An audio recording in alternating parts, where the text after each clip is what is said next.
Ini saya baca ininya dulu ya, labnya dulu ya.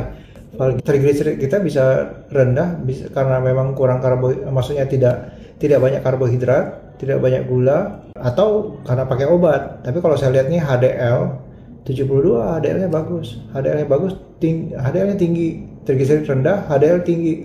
Ini kalau kita dari profil lipid kita pakai rata-rata yang bagus untuk pembuluh darah, yaitu di bawah 2. Jadi triglycerid dibagi sama HDL. Triglycerid dibagi HDL sama dengan atau di bawah 2. Ini malah di bawah 1. Ini bagus sekali dari cara makannya. Sekarang masalahnya kenapa gula prediabetes? Pertanyaan gula dari mana? Yang pasti bukan gula dari makanan, tapi gula hasil buatan liver. Dari mana? Hormon stres, gluconeogenesis. Nah, sesuai sih kalau misalnya ada hipertensi. Sekarang kita lihat di bulan 1 nih, 22 bulan 1.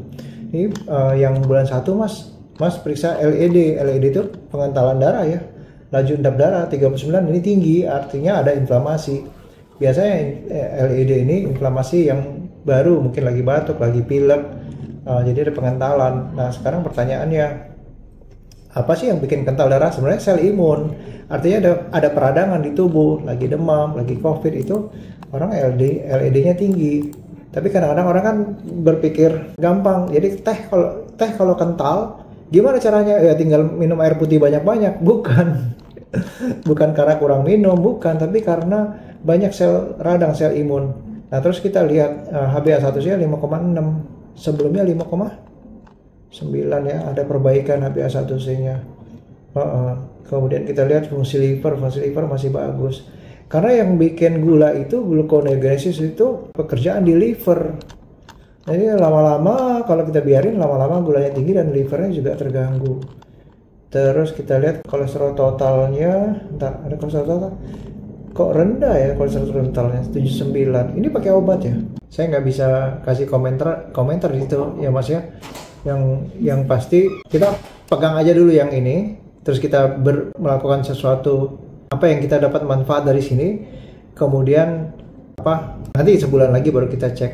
Nah, kalau kita lihat sini LFG bagus nih 108, bagus nih, ini aliran ke ginjal bagus gitu. Kalau lihat triglyceridnya 99, oke. ApoB ini karena memang dia hubungan sama kolesterol, ApoB.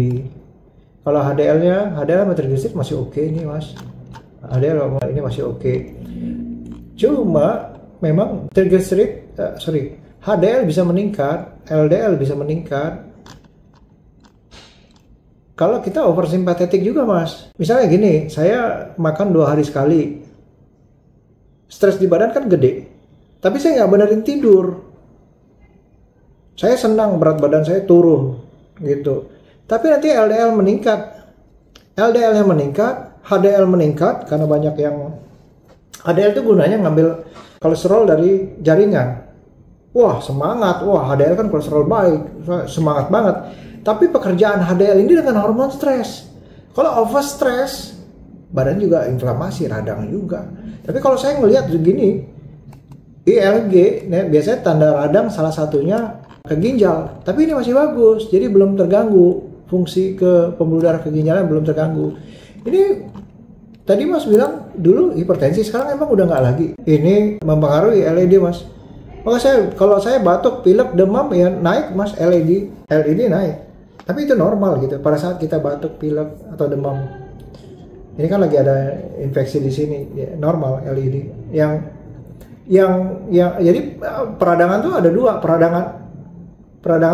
peradangan akut sama peradangan kronis. Nah, kalau peradangan akut, misalnya batuk, pilek, demam, LED-nya naik. Tapi kalau peradangan kronis, LED bisa normal.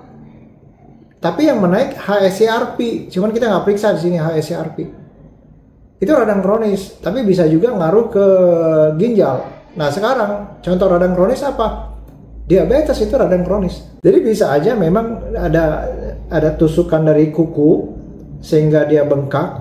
Bisa juga dipengaruhi oleh HbA1c yang mungkin prediabetes, sehingga reaksi imunnya nggak siap untuk melawan infeksi di sini gitu. Jadi lama penyembuhannya. Saran saya Mas, dari makanan terusin aja, cuma tidurnya berapa jam. Cuma mungkin yang kita mesti benerin, ini sumber infeksi yang di sini. Jadi pakai salep nggak? Salep antibiotik. Harus ke dokter kalau memang di situ ada bedah plastik, dokter bedah plastik atau dokter bedah. Mungkin harus ada yang diambil ujung kukunya supaya itu ada jaringan mati juga di situ, biasanya ada jaringan mati, kuku yang mati juga, itu jadi sumber infeksi. Tidur cukup beneran minimal 7 jam. Kalau memang ada waktu untuk relaksasi itu misalnya olah nafas aja. Misalnya di jam 10 pas lagi jam sibuk itu 15 menit aja. Yang penting kalau saya lihat di sini Mas, yang penting ubah lifestyle kita. Kalau saya melihat di sini ada perbaikan. Cuma memang kadang-kadang kita nggak bisa langsung cepet ya Mas. Ada butuh waktu gitu. Ini ya kasih salep antibiotik, salep kulit antibiotik, terus kalau bisa ke dokter. Terus kemudian dari bulan berapa nih, yang bulan 1 bulan yang lalu ya, dari bulan 5 itu saya ngeliat makan oke, tapi masalahnya di managing stres. Jadi tidurnya minimal paling sedikit 7 jam, terus tambahin relaksasi, olah nafas, tarik nafas, buang nafas, tarik nafas, buang nafas. 3 kali sehari 15 menit.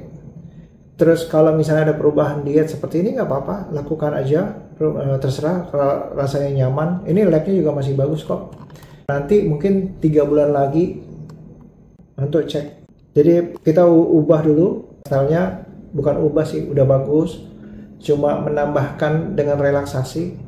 Jadi gulanya bukan dari gara-gara makanan sih, bukan gara-gara nggak puasa atau puasa, bukan, dari overstress.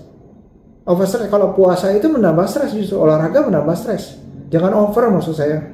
Ya, karena tidur itu kan cuma 7-8 jam. Jadi sisa hari itu kan 24 jam, masih ada 16 jam lagi. Itu juga perlu kita managing stres. Jadi ada waktu jam-jam yang kalau perlu jam-jam sibuk yang nadi kita kenceng, kita turunkan dulu dengan olah nafas saja, tarik nafas, buang nafas, pakai musik boleh. Fokusnya cuma di nafas aja. Jadi bukan berapa kali, berapa detik, nggak usah. Nanti malah jadi kepikiran gitu. Santai aja, tarik nafas, buang nafas, tarik nafas, ikutin musik. Nanti di 5 menit terakhir itu nafas kita lebih panjang, buang nafasnya juga lebih panjang. Jadi supaya fokus di nafas. Nanti lompat lagi tuh pikiran kita, lagi tarik nafas, buang nafas, kita lagi menikmati tarik nafas masuk, buang nafas. Tiba-tiba mikirin yang tadi, mikirin besok, mikirin rencana gitu. Nanti kita sadar tuh balik, oh ya lagi nafas, balik lagi ke sini gitu. Jadi nggak apa-apa, dilatih. Kalau makanan teruskan, kalau saya setuju, kalau memang rasanya bangun pagi seger gitu, fasting, puasa, tapi kalau misalnya bangun pagi, kok ngantuk, mungkin kita ada tadi malam kurang, kualitas tidurnya kurang, nggak apa-apa, dibikin relax badannya pakai makan, walaupun makannya low carb atau keto, nggak apa-apa.